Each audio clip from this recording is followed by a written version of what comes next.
La Voz de América presenta.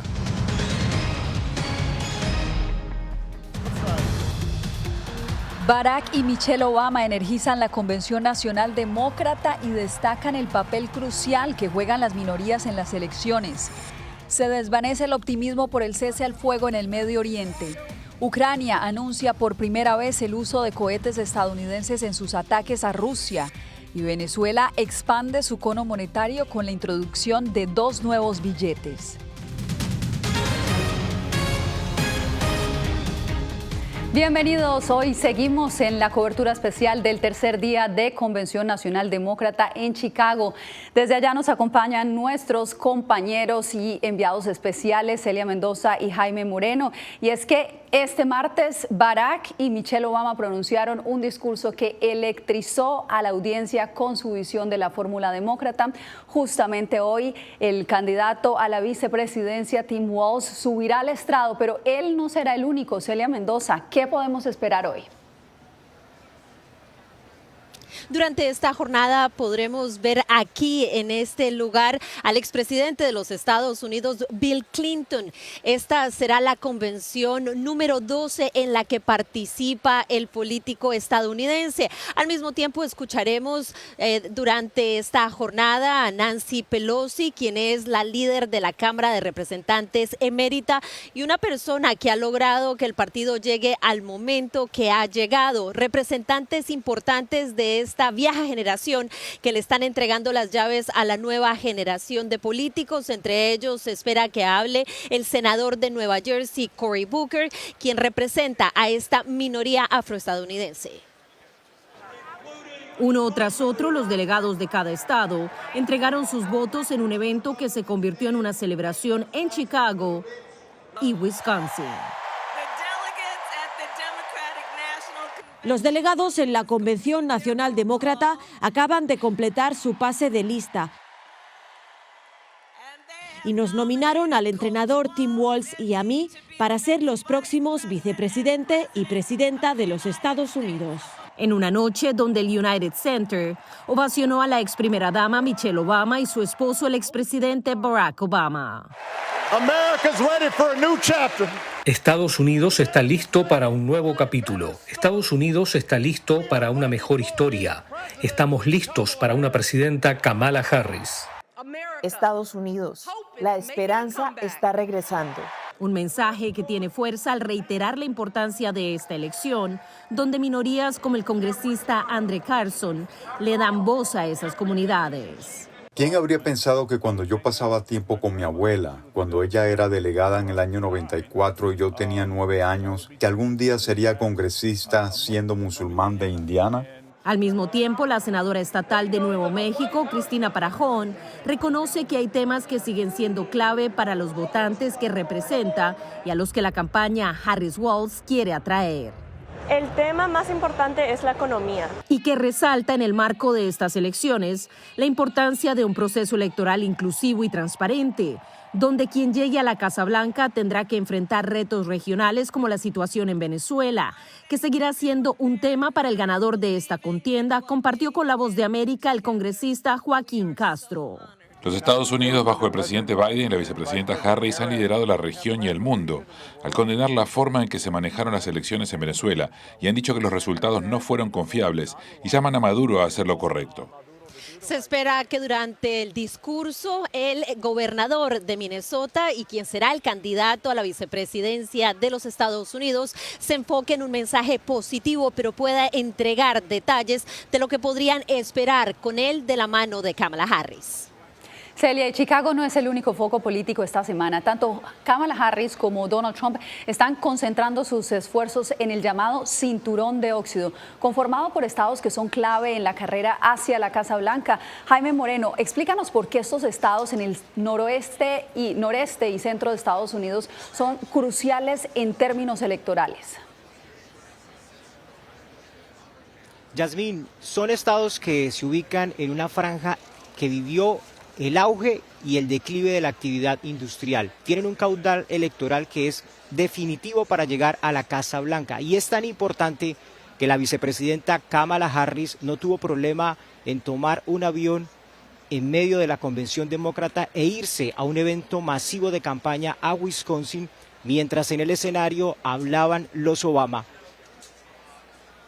En 2024, el camino para llegar a la Casa Blanca pasa por el Cinturón del Óxido o Franja Industrial, una región marcada por el declive de la actividad manufacturera que incluye los estados indecisos o bisagra de Wisconsin, Michigan y Pensilvania. Juntos aportan el botín electoral que podría definir al ganador de las elecciones. Son tan importantes que en medio de la convención demócrata, Kamala Harris viajó a un evento de campaña a la ciudad de Milwaukee, en Wisconsin. Se trata de dos visiones muy diferentes para nuestra nación. Una, la nuestra, centrada en el futuro. La otra, en el pasado. Y en Wisconsin luchamos por el futuro. El expresidente Donald Trump también ha enfocado su campaña en el cinturón industrial. Parte de su estrategia es cortejar a los trabajadores de industrias pesadas como el acero que se sienten rezagados de la economía moderna. Cuando regrese a la Casa Blanca, el futuro de Estados Unidos se construirá aquí en Pensilvania y lo construirán trabajadores estadounidenses como ustedes. China está ahora en el negocio del acero y la gente quiere saber qué van a hacer estos candidatos para recuperar esos empleos. Para algunos delegados de la convención demócrata, la estrategia para ganar en el cinturón del óxido consiste en apelar a un mensaje que resuene en la clase media. Apoyar a la clase media es un mensaje que significa apoyo a los trabajos de la manufactura, pero también a los de la agricultura. Aunque hay otros estados competitivos en la ecuación electoral como Georgia, Carolina del Norte, Arizona y Nevada, para el caso del Partido Republicano, incluso ganando en todos ellos, necesitaría conquistar al menos uno de los 3 estados indecisos del cinturón del óxido, camino por el que avanzan Harris y Trump para llegar a la Casa Blanca. Y como nada es por casualidad, esta noche aquí, en este escenario, aparecerán 2 artistas de talla mundial, Stevie Wonder y John Legend, ambos hijos del cinturón del óxido de este país, que saldrán a apoyar a Kamala Harris, redoblando la apuesta que tiene la vicepresidenta por cautivar al electorado de esta región de Estados Unidos. Así que, Yasmín, si no le gusta la política, de todas formas le recomiendo los shows de esta noche, que son de una calidad del mayor nivel. Estamos pendientes de ambas cosas, Jaime. Gracias a nuestros enviados especiales en Chicago. Y mientras los demócratas celebran su convención en esa ciudad, el abanderado republicano Donald Trump retomó este miércoles la actividad electoral en espacios abiertos. Lo hizo en Carolina del Norte, otro estado que luce muy reñido. Laura Sepúlveda nos actualiza. El abanderado presidencial republicano Donald Trump asistió al primer evento al aire libre tras el intento de asesinato registrado el 13 de julio. Pronunció el discurso desde una tarima con blindaje en medio de una nutrida presencia de agentes del servicio secreto. Estamos muy cerca de una tercera guerra mundial. No se preocupen porque se están riendo, pero no se están riendo demasiado. Están un poco preocupados por si cierta persona gana las elecciones. Tenemos unas encuestas muy buenas hoy. Trump ha cuestionado reiteradamente el desempeño profesional de su rival demócrata Kamala Harris cuando asumió el cargo como fiscal general de California. Ella luchó como el demonio para que los traficantes de crack no fueran deportados. Retomó el concepto de que por $950 o menos ni siquiera te procesan. La proposición 47 de leyes presentada en 2014 por Kamala Harris como fiscal general se refiere a un procesamiento por delito menor en lugar de delito grave. La iniciativa fue sometida a votación en California y aprobada en referendo. Profesionales vinculados al sistema de justicia californiano han defendido su desempeño. Considero que ella también, como muchos buenos abogados litigantes, hace su tarea, por lo que tiene tendencia a estar muy preparada. La convención demócrata que avanza en Chicago ha dado lugar a múltiples menciones de los nominados republicanos, quienes siguen de cerca el evento. Tim Walz ha estado diciendo que sirvió en la guerra. Tal vez hicieron la convención en Chicago para poder decir con precisión que visitó una zona de combate. Robert Kennedy Jr., candidato independiente a la presidencia, señaló que contempla desistir. Trump asegura que lo acogería en su campaña. Laura Sepúlveda, Voz de América. Ahora pasamos al Medio Oriente porque el secretario de Estado Antony Blinken culminó su visita a esa región sin que se haya concretado un cese al fuego entre Israel, Hamás e Irán. Ángela González tiene el reporte. El grupo militante Hezbollah lanzó más de 50 cohetes en los altos del Golán y alcanzó residencias israelíes. El ataque sucede un día después de que el secretario de Estado Antony Blinken se reuniera con mediadores en busca de un cese al fuego en la región. Durante una visita en la base aérea del norte de Israel, el primer ministro Benjamín Netanyahu dijo que siguen preparados para cualquier escenario. La Fuerza Aérea es nuestro puño de hierro que sabe cómo golpear el punto débil de nuestros enemigos. El personal de tierra, los pilotos y los comandantes aquí están haciendo un trabajo heroico. Lo demuestran una y otra vez y si tenemos que hacerlo, lo demostraremos una y otra vez. Hezbollah respondió después de 2 ataques en el Líbano. Uno en el área de Sidón, en la frontera con Israel, en el que murió un miembro de la fracción palestina Fatah, según la agencia Reuters, y otro en el valle de Beca, donde murió al menos un civil, según el ministro de Salud libanés. La pérdida de civiles es muy dolorosa y sentimos que estamos pagando un alto precio. Esto demuestra que los israelíes son cobardes y que no solo atacan a los militares, sino también a los civiles. Por eso deberían pagar el precio en la comunidad internacional y, si no, con nuestra resistencia.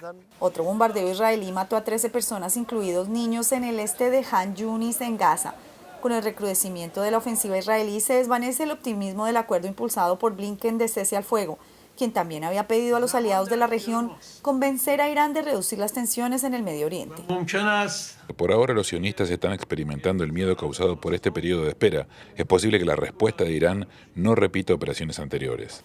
Ángela González, Voz de América.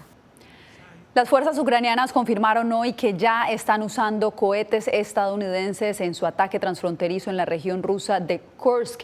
Esto al tiempo que Rusia acusa a Kiev de lanzar en Moscú uno de los mayores ataques con drones desde el inicio de la guerra. Reporta Carolina Valladares. Las fuerzas ucranianas siguen adentrándose un día más en terreno ruso. Según fuentes del comando militar, Ucrania está utilizando sistemas de cohetes HIMARS fabricados en Estados Unidos en la región rusa de Kursk. Se trata del primer comunicado oficial de Kiev de que armas occidentales son parte de una ofensiva sin precedentes. El comandante en jefe también informó sobre los avances en la dirección de Kursk. Estamos logrando los objetivos fijados.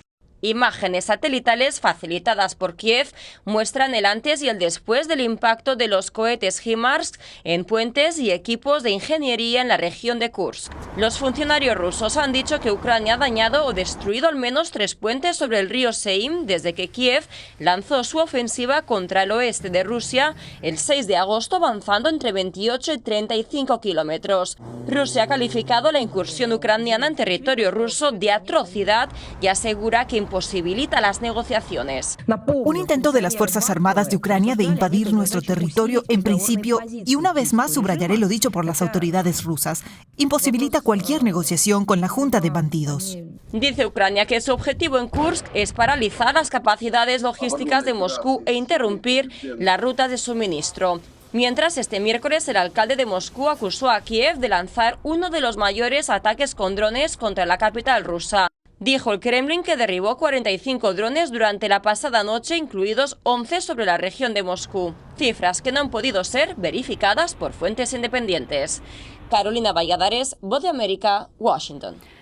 4 años después de la llegada del COVID-19, el gobierno estadounidense alerta sobre un aumento preocupante en el número de infecciones. California es uno de los estados con el mayor incremento. Fernando Mejía está en Los Ángeles con el reporte. El virus del COVID-19 sigue en evolución y con el surgimiento de nuevas variantes se vuelve más difícil controlarlo, según autoridades de salud del condado. En las calles los cubrebocas reaparecen y este nuevo incremento preocupa a los residentes. Pues la verdad que está regresando el COVID y hay que cuidarse porque luego anda uno en el autobús y necesita cubrirse. Una nueva variante de Omicron, conocida como KP.3.1.1, se estima es la responsable por casi el 28% de los nuevos casos en la nación. El COVID cambia, ¿verdad? El virus cambia. Y entre cambio, entonces, es cuando vemos estos brotes. La semana pasada reportamos un promedio de 484 casos de COVID diarios. Según los Centros para el Control y Prevención de Enfermedades, los CDC, los estados del sur y la costa oeste son los más perjudicados con este nuevo brote. En el condado Los Ángeles, en los últimos 3 meses, los casos han aumentado casi un 800%. A finales de abril, el número de contagios reportados diariamente era de 69. Al final de julio, era de 544. Porque la gente ya no nos estamos haciendo la prueba tan consistente y tampoco lo estamos reportando. Quiere decir que ese número puede ser mucho más grande de lo que estamos viendo. Según el Dr. Shapiro, en este nuevo surgimiento de casos, los inmigrantes vuelven a ser uno de los grupos más vulnerables. estamos haciendo transporte público, vivimos con nuestra familia en la casa. Esto potencializa cualquier tipo de infección. De acuerdo con autoridades de salud, se está trabajando en una nueva vacuna para combatir estas nuevas variantes que, según ellos, son más fuertes y difíciles de combatir. Se espera que esta vacuna salga al mercado a finales del mes de agosto o a principios de septiembre. Fernando Mejía, Voz de América, Los Ángeles, California. Al volver, en el ojo de la tormenta política en Venezuela, el gobierno lanza 2 nuevos billetes. ¿Cómo afectará esta medida a la inflación? Les contamos.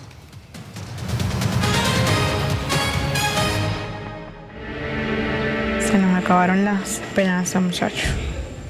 2 venezolanas que dejaron atrás las dificultades de su patria derrumbada.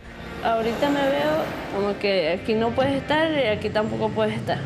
Ahora se enfrentan a la xenofobia, la soledad y la falta de oportunidades en un nuevo país donde viven atrapadas en un limbo. En ningún lugar, una historia de lucha y desarraigo. Ahora, en todas las plataformas de La Voz de América. Que empiecen a callar a periodistas, que empiecen a callar medios. Periodismo, la prensa libre importa. Una producción especial de La Voz de América. Porque al final lo que está en juego no solo medios de comunicación, sino la democracia de un país. Disponible en vozdeamerica.com.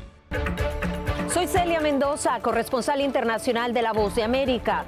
Desde que me uní a este equipo de profesionales hace más de una década, he tenido la oportunidad de descubrir un mundo de noticias que comparto con ustedes. La Voz de América habló con el director. Porque siempre estoy en el lugar de los hechos, entregando información veraz, clara y precisa, manteniendo nuestro compromiso periodístico, porque en La Voz de América, la prensa libre importa. El crimen organizado asesinaba a los chicos y luego cremaba los cuerpos. Periodismo, la prensa libre importa, una coproducción de La Voz de América y Latina. Así que es complicado hablar acá de libertad de expresión. Disponible en vozdeamerica.com. Algo he aprendido estos últimos años y es el darme cuenta de que nosotros podemos planear todo, pero que la vida tiene cosas para vos que no te imaginas. Me duele porque estoy aquí por ese país que hoy me quitaron. Yo siempre he dicho que la libertad está en la mente y el hecho de que tu cuerpo esté en un lugar no significa que no sos libre. Siempre me sentí libre, incluso estando presa me sentí más libre porque pude darme cuenta que si estaba ahí es porque realmente he elegido qué hacer con mi vida.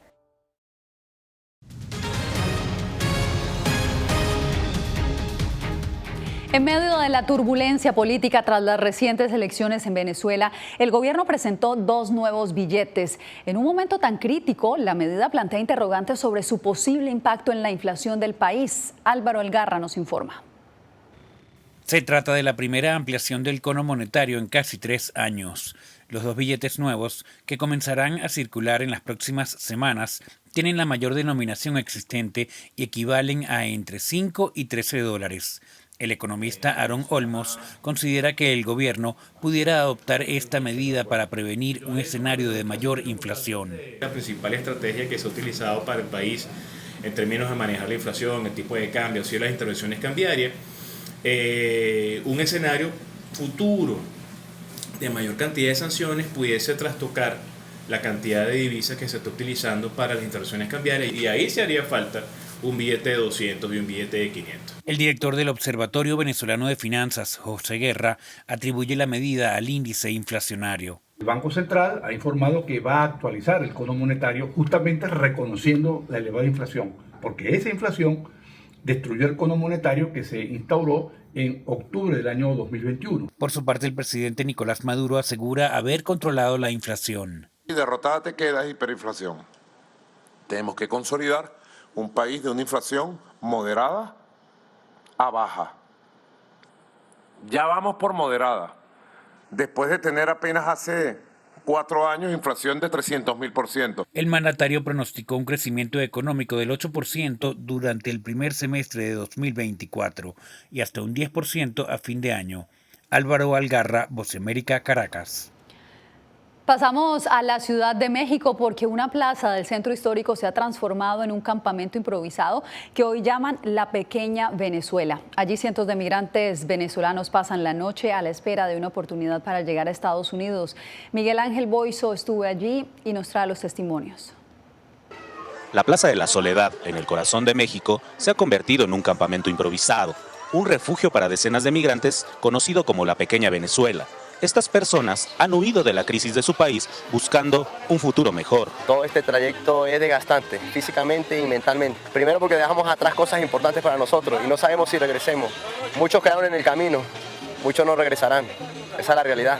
La Comisión Nacional de Ayuda a Refugiados, Comar, menciona que hasta julio del 2024, 46.920 personas solicitaron el reconocimiento de la condición de refugiado en México, de los cuales 2.549 son venezolanos. Hay otros campamentos en la Ciudad de México donde hay cientos de personas en la misma condición y también muchos venezolanos. La situación económica en el país sudamericano sigue siendo crítica, con una hiperinflación que ha erosionado el poder adquisitivo de la población y ha provocado escasez de productos básicos. La mayoría de las personas salen el día a día a rebuscarse en las calles, a trabajar, a buscar el sustento, el pan de cada día y no se puede, ¿sabes?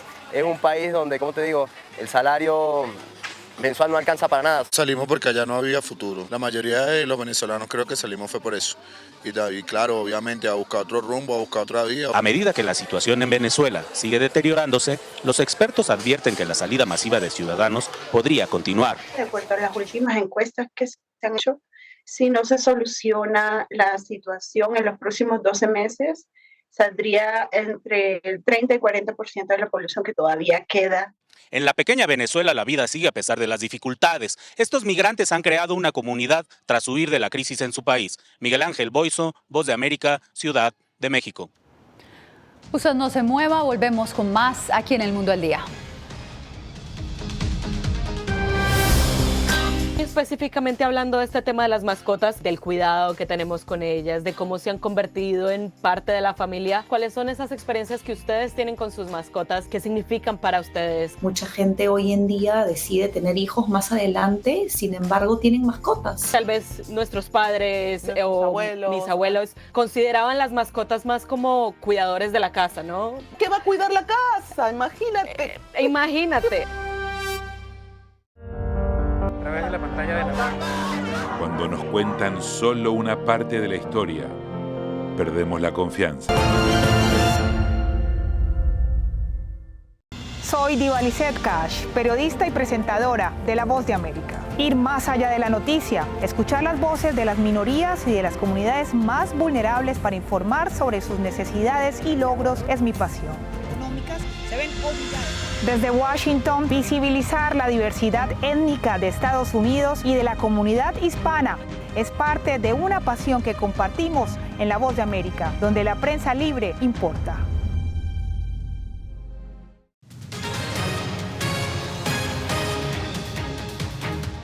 A casi 3 años del restablecimiento de las relaciones entre Nicaragua y China, cifras oficiales indican que el intercambio comercial entre ambos países no despega. Donaldo Hernández tiene los pormenores. A inicios de esta semana arribó a Nicaragua una representación de la República de China para mejorar la relación entre ambos países. Esta delegación de 8 oficiales del Ministerio de Comercio y 24 empresarios que están en nuestro país para promover el comercio. Pekín y Managua tienen casi 3 años de haber restablecido sus relaciones diplomáticas, y a pesar que el gobierno del presidente Daniel Ortega prometió convertir a China en su principal socio comercial al corto plazo, el comercio se ha estancado. De acuerdo con un reciente informe del estatal Banco Central, en el primer semestre de este año, las exportaciones hacia China representaron apenas un 1,9% de las exportaciones nicaragüenses. La economía de Nicaragua es muy pequeña y los costos de transporte, de seguro hacia China son muy altos. Y para que sea rentable ese comercio, tenés que exportar grandes volúmenes. Y Nicaragua no produce grandes volúmenes. Economistas como Enrique Sáenz consideran que la apuesta de convertir a China en un gran aliado ha sido solo una promesa incumplida. Sin embargo, representantes del gobierno chino prometen mejorar la relación comercial. Tenemos mucha confianza que podemos fortalecer nuestro Tratado de Libre Comercio con Nicaragua. Donaldo Hernández, Voz de América. En breve, más de 40 años de periodismo, Jorge Ramos revela detalles poco conocidos de su vida en su nuevo proyecto personal.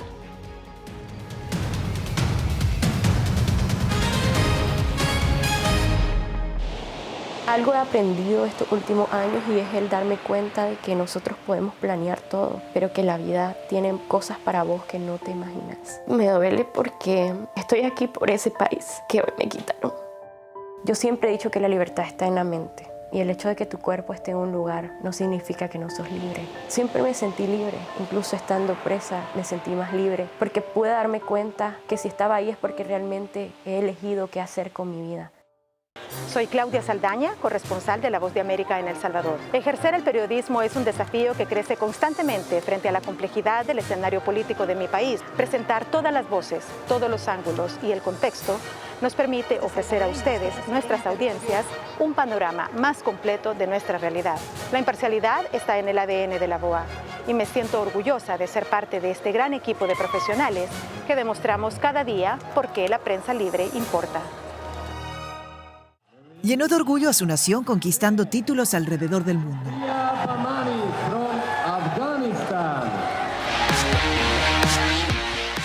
Sin embargo, como mujer que desafía las expectativas de género en Afganistán, su vida, triunfos y carrera están ahora en grave peligro. Rompiendo un tabú. Ahora, en todas las plataformas de La Voz de América.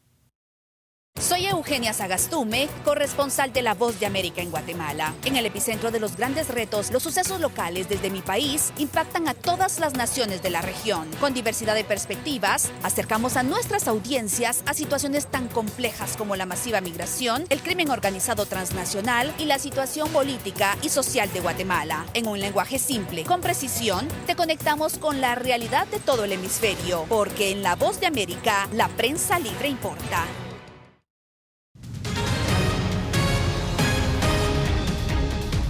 Jorge Ramos, uno de los periodistas hispanoparlantes más destacados de las Américas, conocido por sus coberturas a huracanes, guerras y terremotos, lanza ahora un nuevo libro o un libro muy personal en el que hace un repaso de su vida. Anthony Belchi tuvo la oportunidad de conversar con él y le dio un pequeño adelanto.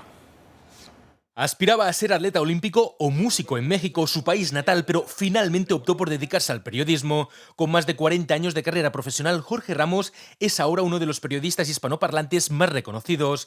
Acaba de publicar Así veo las cosas, lo que nunca te conté, un libro muy personal en el que reflexiona sobre su vida, el periodismo y el hecho de haber sido inmigrante en Estados Unidos. Cuando yo me voy de México, en el país había una férrea censura de prensa, no se podía ser un periodista independiente, un periodista libre, y decido a los 24 años irme de México. Y esa decisión de irme de México me marcó para siempre. Ha entrevistado a líderes mundiales y ha cubierto desde desastres naturales hasta guerras para Univisión, una prominente cadena de televisión en Estados Unidos. Desde el prisma de un migrante asegura que siente la responsabilidad de ser el punto de unión entre todas las comunidades que conviven en un país tan diverso como lo es Estados Unidos. Yo creo que me toca muchas veces ser un traductor, no solo del inglés al español y del español al inglés, sino del mundo latino a los que no son latinos. Lamenta la situación que vive actualmente el periodismo por la crisis económica por la que atraviesan los medios y por las campañas de desinformación. Pese a todo, se muestra optimista.